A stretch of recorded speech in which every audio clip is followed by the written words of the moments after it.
It's time for Cup of Rad, so let's fill your cup with rad pop culture vibes.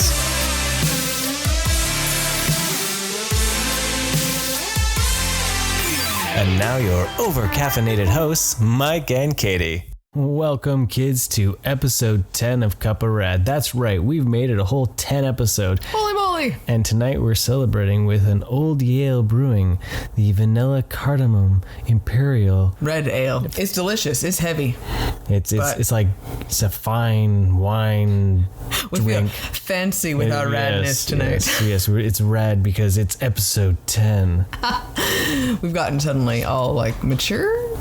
Well, we got 10 episodes, so we got mature. Oh, okay. It's not just lager tonight. It's more intense. But last week, if you were with us, you would have experienced 20 questions DC style. Yes. This week, we're going to do the same thing, and we're going to delve into Make Mine Marvel. There we go. Okay. You ready? I think so. I self-proclaimed much more of a DC fan.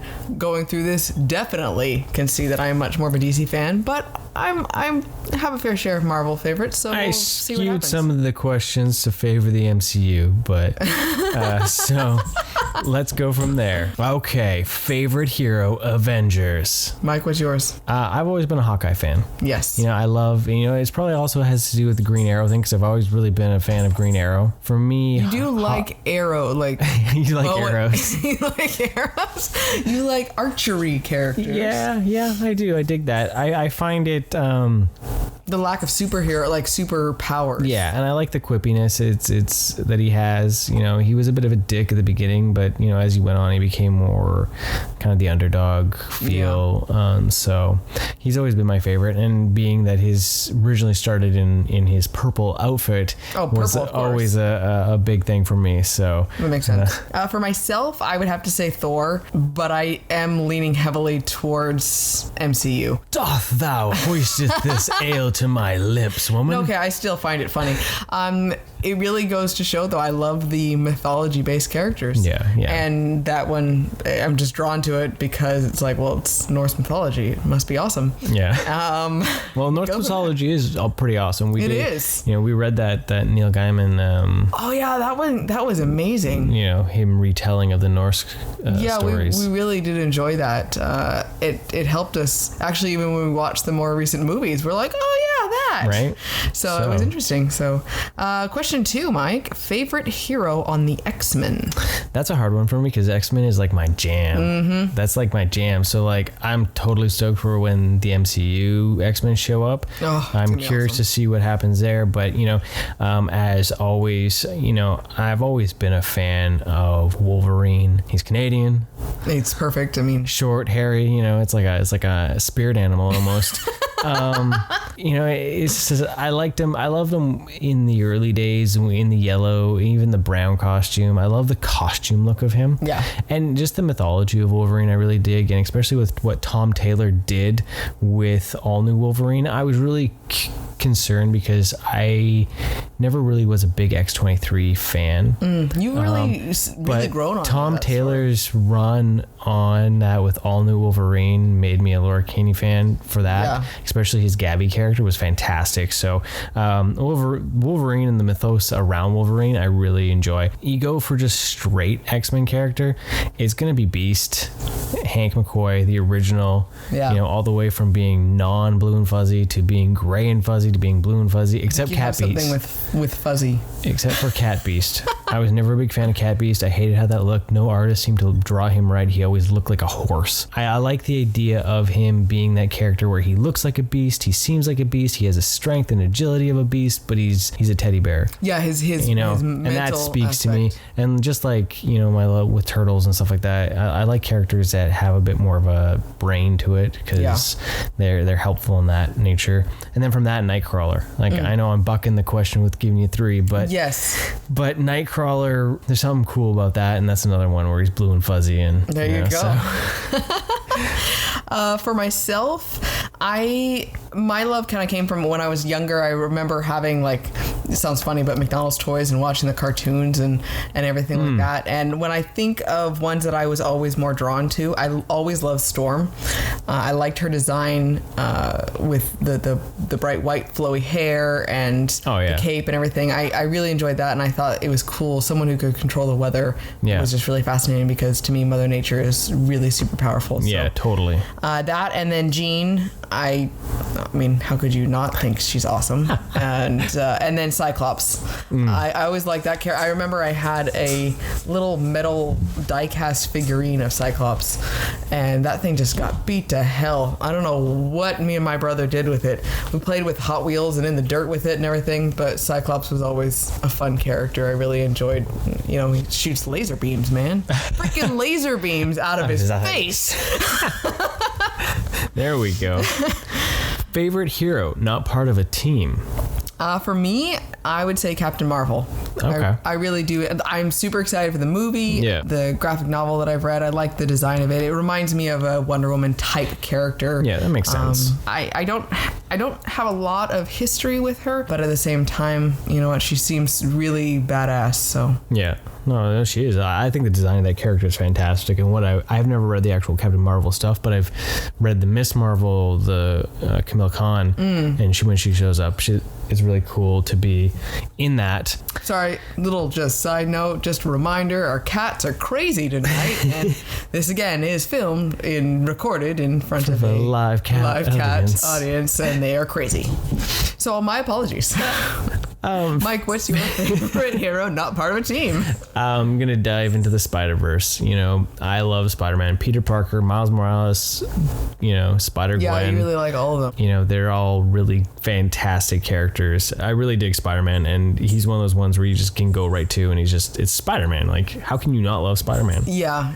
You definitely like the quippier characters. Yeah. The ones that have an edge to them with that, and the comedic aspect for things. So yeah, and it makes sense. Spider-Man fits that bill perfectly for you, right?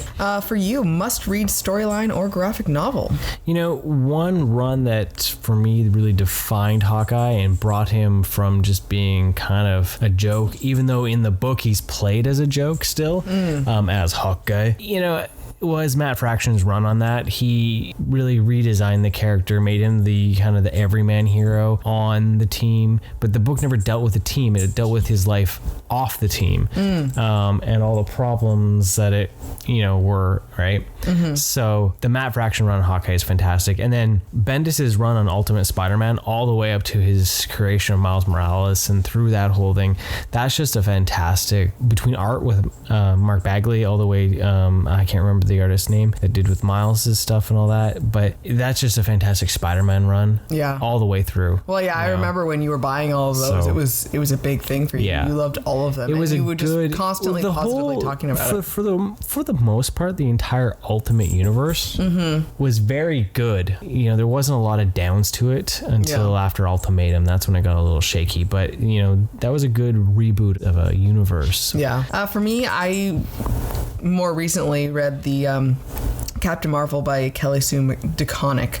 And I really liked that run because it was her struggling with, having a physical disease essentially that was telling her she couldn't use her power, but she just couldn't not help people in the world, and that struggle with that. And it was a fun story. It was positive and upbeat, even though there was something horrific happening with her. Yeah. And I really enjoyed it. DeConnick really ended up she became Captain Marvel from Miss Marvel. Yeah. And it was another one of those characters where Miss Marvel was cool, from what I remember seeing in a little bit and all those character times, but she never really got her dues, because I think once they put her in the armor more, in the full suit, she lost a bit of that just being like the dumb blonde in a bathing suit. Yeah. Right? And became more of a character. Yeah, that makes sense. Right? So question 5. Favorite creative team? There's a lot. I really probably end up saying, Bendis and Bagley on Spider-Man. That one definitely. That one. But Bagley on Spider-Man in general. He's been doing Spider-Man since the 90s, and I know there's some better Spider-Man artists per se for stylization, especially ones that have, iconic, but I like his art. But besides that, I'm going back to Spider-Man though. Jeff Loeb and Tim Sale, again, Spider-Man Blue Book was fantastic. So that's something that I really liked on that. So, and even Fraction, and I can't remember the artist's name on that, but that team together. For myself, I don't really have a favorite team because I honestly don't read enough Marvel to really say that I have a favorite team by any means. So I don't think that's really right. So we'll leave that one there. So question 6, favorite villain. I've always loved Sabretooth, and I love the mythos with Sabretooth and Wolverine.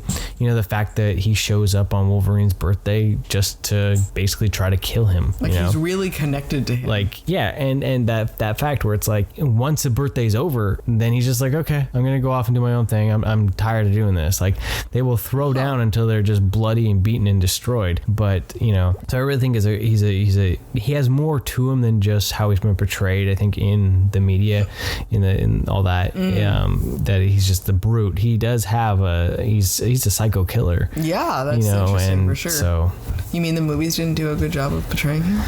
No. There's good things in all the Fox Marvel except for Apocalypse. But I am looking forward to seeing when it gets rebooted, because I think that there can be so much more things that could be better. Yeah, I agree. For myself, the other side of the coin from my favorite hero, I'm gonna say Loki. Yeah, you like the talky bad boy. Yes, that is true, actually. I like his charisma and his charm that he tries to use, and his cockiness. Yeah. Again, definitely MCU wise, love Tom Hiddleston. I have my Loki wallet is my prized wallet. Yes. I do love that. So, and I like the design of that character in the MCU as well. That'll be someone that you meet if you ever came to a con. Oh my god, so much, yes. Drill. Man crushes. Okay, most overrated Marvel character. Oh, we have a very good consensus on this one, Mike. What is it? So because if you didn't already, if you listened to our DC one, it kind of bleeds all the way into this. Right. Okay, I'll say off the bat, I do like this character. Yes. And you've read the character. I've read the character. I've read it in the 90s with Fabianese and all the different Daniel Way stuff and the more current stuff. And I do, for the most part, like Ryan Reynolds in the role. But I think Deadpool is their most overrated character, because it's like literally you hear, like, I even saw people when they talked about Avengers Endgame trailer where they were hoping that the Ant-Man little side comedy thing had ended up being Deadpool, and I was like, no, what purpose would that have made for the movie? That doesn't make sense at all. So he has such a huge cult status that he's almost frustrating, because he can be overused. Yeah. When used correctly, he's funny. Well, I love the idea when he breaks the fourth wall and all that sort of stuff, and that zaniness that he can add to it. Yeah. I've never read the comics, but all the stuff you had told me about, I was like, oh, check this out, Yeah. And that was really funny. But yeah, it's just gotten to that point where it loses that charm because it's overused. Yeah. When they did the Uncanny Avengers and he was part of that, it was really cool, because being a PG-13 book, basically, and it showed how he could still be used without having to be completely vulgar. And that's one thing too, the Ryan Reynolds version of Deadpool is so much more over the top than the comic version. Yes. Right. So, well, it's not just the silly or the zany or the breaking that wall, it's crude and vulgar, in the movie wise. And so some of that was funny to be able to. Well, my favorite parts of the movie was when he was ridiculous and zany, right? So, and then the other side of that is the most underrated Marvel character. For me, it is the Beast, Hank McCoy. That makes sense. He's been an X-Men. He's been an Avenger. Oh, really? I didn't know that. Oh, yeah. He was an Avenger throughout the 70s. Well, and then with his brain and his scientific knowledge and his strength and everything. He even served on the Inhumans for a while, wow. So he's on there, but he just never gets his dues. He never gets his own kind of thing. He's just sort of like, oh, yeah, we need a Deus Ex Machina moment. Beast will whip something up kind of feel, that right? Makes sense. So for him, that's I've always felt like he deserves more. And then my sense from you, again, because I don't have a ton of characters, was that Hawkeye is also underrated as well. Because he is so good at what he does. and he could really take down a lot more villains, and not just his archery skill, but the spy aspect. Yeah, there's that one, even in the cartoon they showed one time when he was blinded by a flashbang, and it was just the calling out time, right? Yeah. And he was firing off his arrows and they had him taking out things. I was like, that's what I want to see in a live action movie, right? Is that right? So and I mean, that's a really impressive skill to be able to have. So yeah, well, he's a bit of like the soul of the team. Yeah, I which agree. I think gets lost, the right? humanity aspect almost, right? Okay, so we love the MCU. Most people do. We're big fans of it. But there are always those non-MCU films that are still enjoyable. Dirty non-MCU films.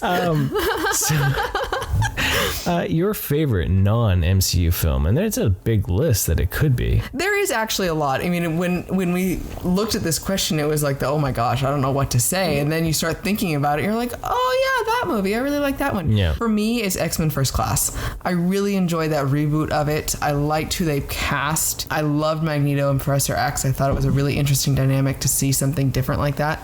I like the time frame that was in. I really enjoyed it, and I was sad that Apocalypse just shit all over it. It was so horrible. You know what? I'm excited to see what the future holds for the X-Men, but I am sad that we're not going to see that same that started with First Class. Well, yeah, they totally. I love First Class. I thought that was a good way to reboot it, and then even Days of Futures Past kind of. Yeah, it wasn't horrible by any means. It wasn't horrible, but it didn't have that same magic. feel that First Class had played on. So me, honestly, I toss back and forth because there's so many of them. Yeah, I lived through the beginning era. For people that complain about the MCU and all that, is like, yeah, you didn't live through the Dark Ages. Before me, like, I'm even too young to say the Dark Ages, because there was people that had to live through Superman Quest for Peace, like, I just had Schumacher Batman. Yeah, right.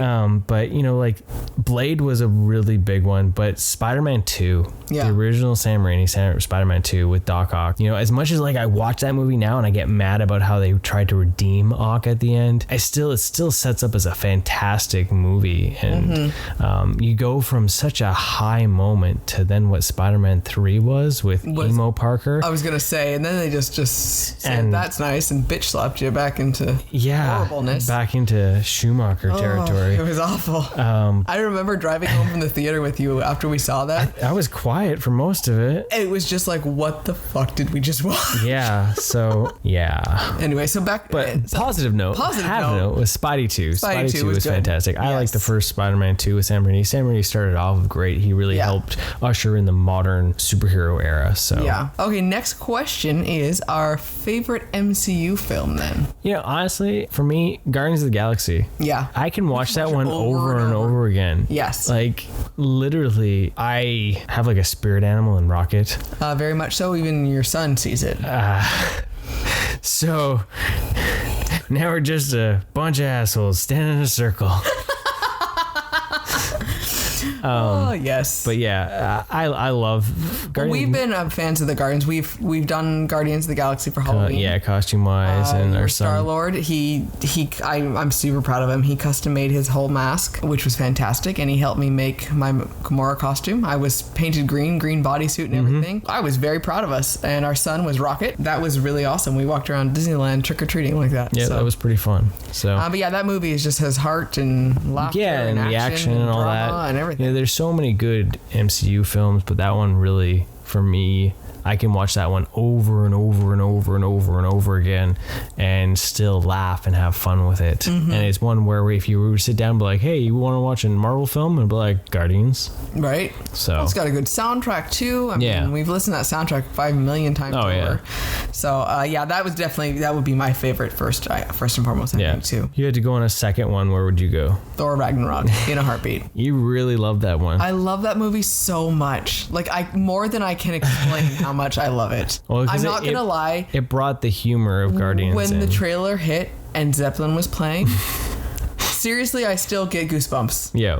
It was like one of the greatest things in the whole world. Yeah. Massive Led Zeppelin fan. It was just so happy that they were able to not just use it in the trailer, but actually use it in the movie as well. But I love the humor that they brought, and I loved all the characters. I loved it so much. The only thing though with Ragnarok, the hard part was having to try to circumnavigate. What's an orgy, guys? Oh yeah, that was great. So that was awesome. Yeah, having to tell him it's a very adult party. It's a very adult birthday party, and he's gonna wake. 1 year he's gonna grow up and be like, okay, "Where's my orgy, where's bitches?" My orgy? Oh God. Look what you've done. Yeah, well, whatever. Power to you. What about you, Mike? It's another one I have a hard time. Black Panther I really liked. I really liked the music in it. Yes. But then when I think about like when we rewatched it and all that, I still really like the film. I still think it has better merits as a completed film. But I would go with Infinity War, and honestly, it's because Rocket had so many great moments. Definitely. Well, and even with Thor too. Right. The combination between Rocket and Thor. I just want a movie of those two. Right. I want the Asgardians of the galaxy. And just have Rocket and Thor doing something. Little pirate angel. Yeah. Right. I mean, that's our cat is named from that whole sequence. That is true. His eye had burst when he was a kitten, and they thought that he was going to lose it, so we were going to call him Thor because he's orange and he was going to be our pirate. He was going to be a one-eyed cat. So especially with how Ragnarok ended and how we had seen on all the trailers for Infinity War, he was going to be our little pirate angel. Yes. But yeah, I really like Infinity War too. It was really good movie. I'm excited. Actually, watching the Endgame trailer made me want to go watch Infinity War again. Yeah. Favorite character in the MCU? Well, I think I already covered that one. Yeah, you don't me need too. to hear that again. You don't need to hear that Rocket Raccoon has been my absolute favorite in that. And Thor's amazing. Yeah, so those are the two hot toys I think I would get. Thor has gotten better as the movies have gone on too. Like I never did not like him, but I like they have like honed that character in really well. So. Well, they allowed him to add the humor to him, so his charisma came out more. Exactly. Once they allowed the humor, the charisma came out. Yeah, because then he wasn't so stoic and like kind of corny, ridiculous, right? But I think he's at the point, especially with Ragnarok almost, and now in Infinity War, is he's like, well, fuck it, my home's gone. Yeah, what else? What am I gonna lose? I don't have to be proper or exactly. Anymore. He doesn't have the same customs and traditions to uphold, right? Exactly. Well, I think he kind of started realizing that when everything with Ragnarok started falling apart, it was like, wait a second, the old ways that we were practicing aren't working well. Favorite MCU villain? Well, again, why are we surprised? Apparently I have like hardcore crushes on characters and they really show up. Loki. I again love Tom Hiddleston, and the Loki character that he did in the MCU was fantastic. Yeah, he did a great job, and it was absolutely heartbreaking. He had so much to do in all those movies, so for over sneaky little bastard. I love the coloring too. The green and black thing again. It's ironic actually how much I love that combination.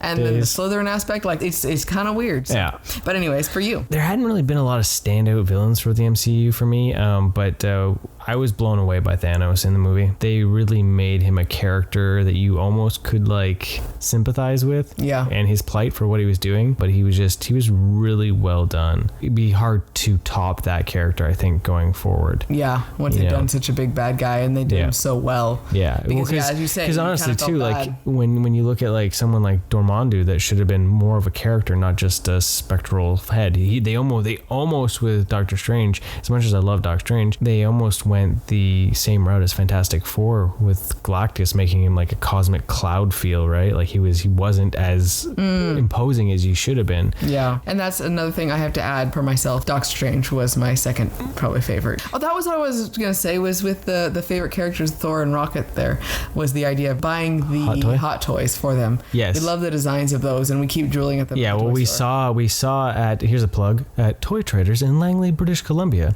We saw the hot toy of Thor from Infinity War. And I just drooled. And I wish we hadn't bought all our Christmas presents at that point and spent our Christmas money, because I looked at it and I was like, I want it. It's so pretty. So, if anyone out there in the great podcasting world of our listeners wants to bestow us upon a mighty gift, the mighty Thor from Infinity War Hot Toys would be a lovely addition to our collection. We love you. Merry Christmas. If only this was a video cast, you could see how endearing my blue eyes are staring at you with those blinkiness. I see you, and I love you. And we're back on track. You can now tick off the sexual content or suggestivity on suggestive content. Okay, there we go. For you, question 14. Favorite MCU film costume redesign? You know which one I really liked? And you go back to it. It's just a circle jerk of Thor right now. Well, if that wasn't marked the explicit, nothing else will. Thing is, I never expect. Hey, Chris Hemsworth. How you doing? But I loved his look in Infinity War because I really liked the Ultimate comic version of Thor, where he was the sleeveless and the no cape, so that look, that black sleeveless vest thing with the discs. I love that, and even when he showed up with his chainmail and all that, it still looked really cool. But I like that simplicity of it because it gives almost more of the warrior, because before he just looked so heavy. Yeah, so much stuff. Even in Ragnarok, I liked how his character evolved and how it changed and how it got less on them, and then he kept that look a bit. So that makes sense. Yeah. For me, I really liked Gamora. I liked the change between Guardians 1 and 2. I like both versions of it, but I thought it was nice that it wasn't like, oh, what did they do to her costume? You know, and she actually ended up having more of a cover up and everything. Yeah. And it made sense. It fit the character, nice and sleek still. And I like the MCU version than anything I'd ever seen in the comics. Her costumes in the comics got a little weird. Yeah. So I really like. Except for when she wore like the spacesuit one, that was all white spacesuit. Oh yeah. For a while, that one there was really cool. But So next question, Mike, is there an end or mid-credit scene that you would want to see in the MCU? You know, I would really like to, when they decide to actually bring the X-Men into the universe, this is what I would like to see. I want to see an end credits or mid credits, wherever they decide to stick it, with the Hulk battling a Wendigo. Yeah. As that throwback, and then you on a hill up on the top, you see the cigar drop and the blue boot, and then just the "Hey bub, this is my turf," and then you hear the snick, and then the camera low as he jumps, and it's like the shadow, and you see the mask and all that, and he growls and jumps towards. That would be my favorite, to bring Wolverine in, because it would be that nod back to his first appearance where he was in Hulk. And if they could do it in a Hulk movie as an end credit scene, even more awesome. Yep. But I'll take it in an Avengers movie or any movie just to get that little scene. Yeah, that would be fantastic. You're never going to see that in a full movie, but that little bit with Hulk and Wendigo fighting and Wolverine coming. It would be a great introduction to bring them in, and a super nod to that. Like, because as Wolverine fans, the movies have just not been kind to you. Not really. Overall, right? Like, so it would be great to be able to really redeem themselves in like such an epic way for the comics, or complete like that nerd realization of, and in that yellow costume. Yes. It doesn't have to be the whisker suit from the original Hulk comic there, but just the yellow. Can you imagine the blue and yellow seeing that on screen? Yeah. Like, oh my goodness. Like, even if they took the astonishing the John Cassidy version where it was more like the flight suit look, where it didn't have so much bulk to it, even if it was that, I'm not just a tank top and jeans. Yeah. Mask. I want to see him in the mask. That's all I want. I want an actor that's willing to put on his mask, because everyone in the MCU, granted, they take their mask off, but they still put their mask on for the bulk of the fight. Yeah, and that's what I want to see. I think it could have happened. I think the movies just were not made that way. I think he wanted to be in the costume. Hugh Jackman wanted the costume at the end of the Wolverine. Yes. There was that deleted scene where she gives him the orange and brown costume, but then Bryan Singer vetoed it for Days of Future Past. And then for myself, Mike thought of something amazing, that he was considering having Thor and Doc Strange sitting around looking at alternate realities. Well, because she was talking about how she would love to see Doc Strange and Thor hanging out. So she wanted that, and I would love to see Hawkeye actually have his old purple costume on. And I think that'd be a way to do it where like Thor somehow convinced Doc Strange to show him all these realities. Yes. Right? And it's like watching TV and they're just sitting there drinking beer and then the Hawkeye, unending beer. Hawkeye comes walking by and Thor would be all, hey, come over here. Look what you were wearing. Right. Look at this. Look at you. You're like a clown. Purple mask. Right? And then you see the purple mask and then it would be like Doc Strange going, yeah, but you didn't fare much better, buddy. Yeah. And then the old school, like the original appearance of Thor with like the tunic and the bowl like hat with the wings. Norse mythology. And then and have him being all doth thouist and all that and then just be like, what am I even saying? Right?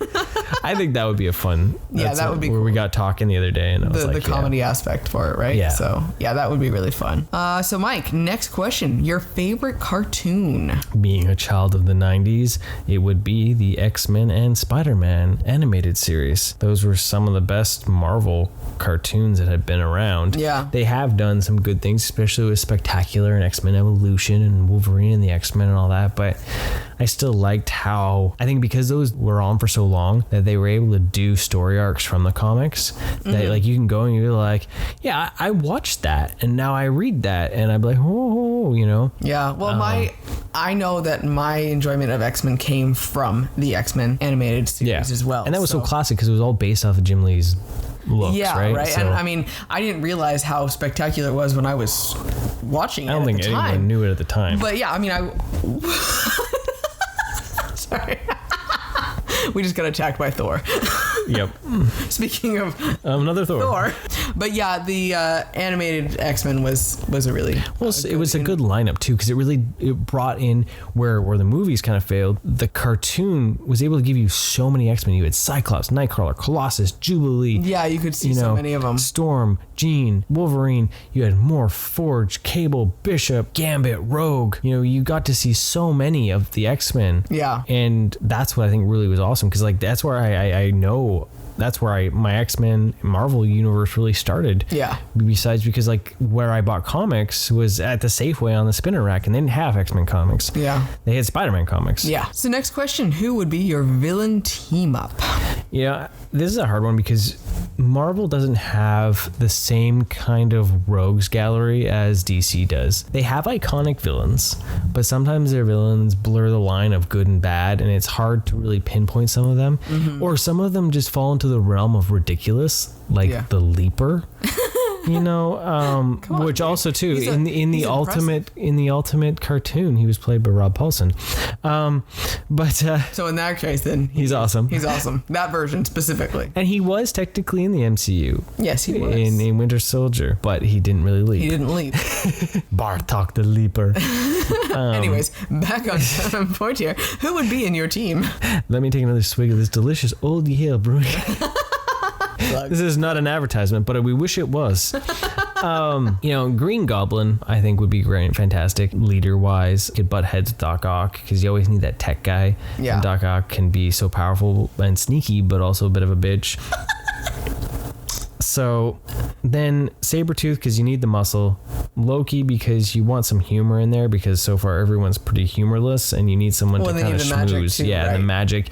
And then I'd put Bullseye on there because I think he's a great marksman. He's a complete asshat, but he's a good he's a foil to Hawkeye in some form. Daredevil, yes, but Hawkeye as well. And then Taskmaster, because I think Taskmaster's ability is just kind of cool. The fact that he's got a photographic memory that just allows him to copy any move and predict moves, which makes him pretty much impossible to beat. That's pretty intense. Which is really awesome. Nice. For me, I don't know enough of the villains to really Loki. More Loki. And then Loki. a side of Loki. With a dash of Loki. Yeah, because he could actually make a team of himself, let's be honest. So yeah, bam. Loki. Loki times 5. Okay, so if you were able to build your very own Avengers team, who would be assembling? I know everyone's going to be blown away by my first choice. It would be just totally out of left field. But, we're going to add Thor in there. Say what? I would say Thor, Spider-Man, Captain Marvel, Gamora, Black Widow, and Doc Strange. So that's a kind of a good roundup of some of my favorite characters that I enjoy anyway. You do a really good job of like thinking of the reasonings behind them. I'm like, cool, I like them. Oh, pretty. No, I understand. I totally get but they have a good mix. You know, you have the strength and you have the strategy and you have the magic. And I'd read or watch something with that on it. It's a good setup there. Yeah. Well, if you've been listening to the podcast, I'm pretty sure you could guess what is in here. I'll give you a moment to answer that. Please type it in and tell us if you were able to guess it. Because then I'll give you a virtual high five. We'd start with Spider-Man, Hawkeye, Wolverine. Oh, but I'm going to surprise you. Oh. Laura Kinney, The Beast, Thor, and Rocket Raccoon. Because we got to have the big guns. Mm-hmm. Let's blow shit up. Yep. He's always there. Yeah, that makes sense. That would be fun, for sure. You should definitely, those are like little snippets of like... It's my personality kind of slammed into a team. Nice. So then next question, is there a story you would pitch to Marvel? You know what I've always thought would be really cool as being a Beast fan? I think it would be really awesome to see him go off on, even if it was like a little mini series or something like that, but to just like quit the X-Men. Just say, fuck it, I'm done with you guys. I'm tired of dealing with all your crap and you guys shitting on me and all this stuff. And, you know, I was a Avenger, I was a Defender, I was all these things, and then do what he does best. Go out and help people. I think you could do a really awesome series with him going back and playing on the fact that he's a doctor. And the idea of like having him go down, you know, South America or something and doing like a Doctors Without Borders kind of feel. Oh, okay. That'd be cool. So you go out and help people. Going out to help people. But then you're also going to be in the shit of it because it's not going to be just like... Well, he'd have a unique ability because he could defend himself more. Yeah. He'd be able to move quicker on things. And... you know, if anything too, you know, because I'm going to throw in my faves as well, but the idea that, you know, Hawkeye for a while, they had a whole series where he was just going around America and helping some more smaller, you know, scale things. Yeah. So the idea of you teamed up with a few of those characters that want to kind of start doing a little bit more help, even the Laura Kinney Wolverine, like she'd vowed to not kill anymore, you know, so the idea of going and creating a story crafted around there where maybe you could lead it into something that's pretty awesome and you realize that they go to this little town in South America to try to help people get medical care, and then it turns out to be that, you know, there's random bad guy that no one expected that had disappeared for years is actually pulling the strings for like a cartel down there, and they gotta take it down, right? Yeah, that would be cool. You could still spin it into something, right? Yeah. So nice. For me, not nearly as in depth and deep and, you know, impressive. For me, we talked about the idea of a cosmic Thor and Doc Strange. Surprise, surprise. Like a road trip comedy would be awesome. I love their characters together. It brings out the comedy part of Doc Strange was funny. Yeah. And Thor would have a certain understanding of the alternate realities and the different dimensions. Yeah, getting away that from Doc Strange would, and so you have that kind of the weirdness that would happen, and to have them kind of universe hopping around and solving things around the cosmos would be fantastic. I can totally see that, especially with what I've read with Doc Strange and stuff like that. You could really get into some trippy shit, right? So I thought that would be fun. Yeah. So. Okay, now we've rounded down and we're at question 20 and we're 2 beers in. Ish. But so here we are. Is there any character that you haven't explored but you have been interested to explore within the realm of the comics of the MCU? For that, not MCU, sorry, MU. In the comics of it, for me, my characters are really so much more MCU based that I don't have a lot of comic background for them. So I have read some of the Doc Strange comics. Thank you, Free Comic Book Day, and I thought that would be something.